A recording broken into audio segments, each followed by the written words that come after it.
दिनै जों गोजोननाय मोनदों जे 2020 मायथाइनि दिनैनि तारिखआवनो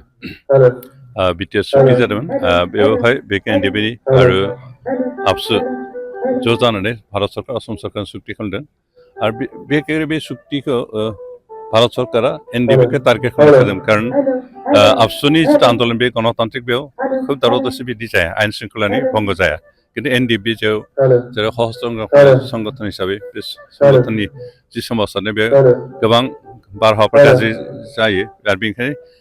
एनडिएफबिजों सुक्ति खालामनो बोरै गोजोन थासारि लाबोनो हागोन बेखौ मेइन टारगेट एनडिएफबिखौ टारगेट खालामनानै बे सुक्ति खालामनाय जादोंमोन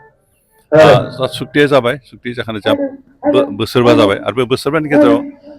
अन्तत सुक्ति जाखांनायनि उनावहाय जि गोदान सरकार दानो हाबाय बे सरकारनि नेतृत्व जिहेतु मानगि प्रमद बर' बिथाङा दङ आरो बिथांनि नेतृत्व जि सरकार बे सरकारा अन्तत नैबे बिटिआर ओनसोलाव गोजोन थासारि लाबोनो हाबाय जिहेतु सरकारनि थांखियानो बे ओनसोलाव गोजोन थासारि लाबोनायमोन मानोना प्राय 50सो बोसोर सोमावसारनाय सोलिबाय थानायखाय बिटिआर ओनसोल बर'फोरनि ओनसोला जोबोद गोग्लैसोनानै दंमोन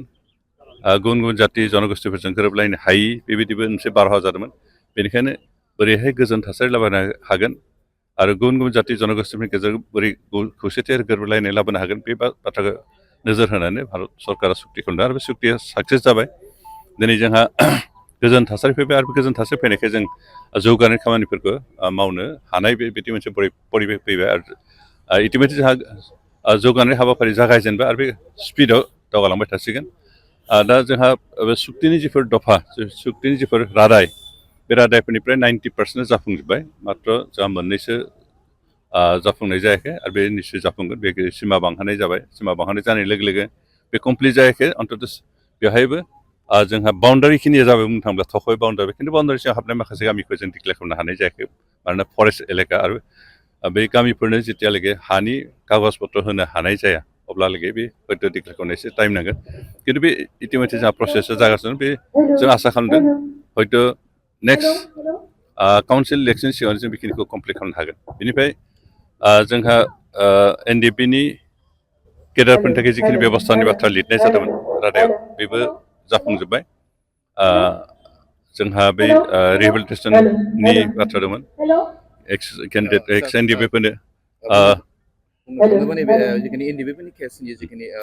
केस पेन्डिं जानाय लोगोसेनो जेलाव थानाय बिनि प्रसेसा दासिमाव माबायदि जिहेतु 5 बोसोराव आगान होबाय बिटिआर गोजोन गोरोबथाया केस बायदिसिना जोबनायाथ' एसेबां थाब जोबा जायफोर केस प्राय 200 सामथिं बे उइथड्र जाबाय आरो दाबो 400 केस बाखि दंबावो बेनिफ्राय जोंहा एनडिएफबिनि जे रिहेबिलिटेसन बियो मात्र 678ल' बाखि दंसै बेनिफ्राय जि एक्सग्रेसिया मार्टेसफोर होनो गोनां बेयाव बैसो जोंहा दासिमहालागै 400सोल' होनाय जादों आरो गोबां दंबावो बेखौ होबाय थागोन बे होनायनि प्रसेसा जागासिनो दं ओमफ्राय केसआव बे सिबिआइ केसनि जायफोर कनभिक्टेड बेखौथ' एग्रिमेन्टजों जायफोर कनभिक्टेड केस बेफोरखौ एग्रिमेन्टजों माबानाय जाया बेनिखायनो बेखौ कर्टनि हेफाजाबजोंनो बिथांमोनखौ जों उइथड्र खालामनाय उइथड्र खालामनायाथ' पसिबोल ना बेखौ जों कर्टनि गेजेरजों बोरैहाय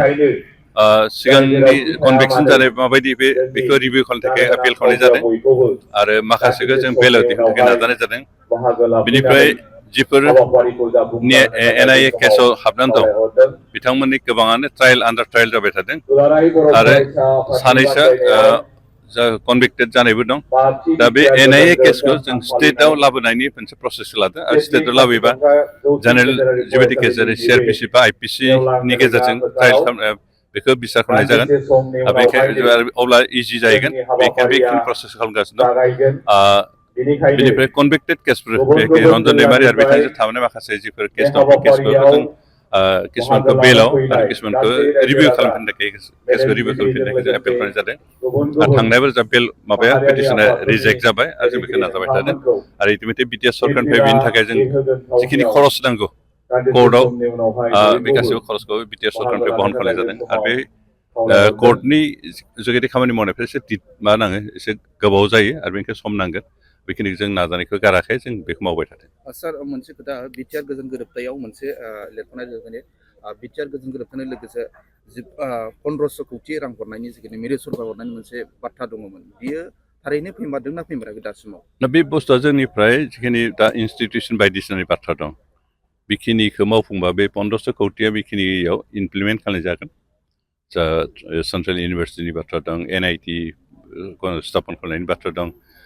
केन्सार हस्पिटाल बानायनायनि बाथ्रा दं, बेनिफ्राय एम्सनि इकुइभेलेन्ट मेडिकेल कलेज बानायनायनि बाथ्रा दं, बेनिफ्राय गोबां जायगाफ्राव पलिटेकनिक इन्स्टिटिउसन बानायनायनि बाथ्रा दं, आरो बेनिफ्राय जा नेसनेल स्टेडियाम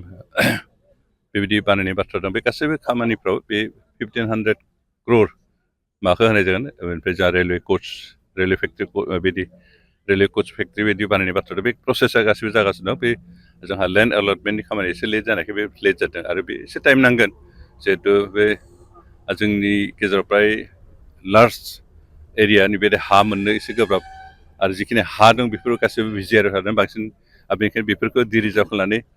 एलटमेन्ट होनाय एसे प्रब्लेम जादों। बेनिखायनो जों बेखिनिखौ मावदों आरो एसे टाइम नांगोन। बेनिखायनो जों आसा खालामदों बे 1500 crore बेखिनि इमप्लिमेन्ट जानानै आरो जिखिनि एक्सेस जायो बे हयथ' अन्यान्य डेभेलपमेन्ट एक्टिभिटिसआव बाहायनाय जागोन। सार बावैसो सान सिगां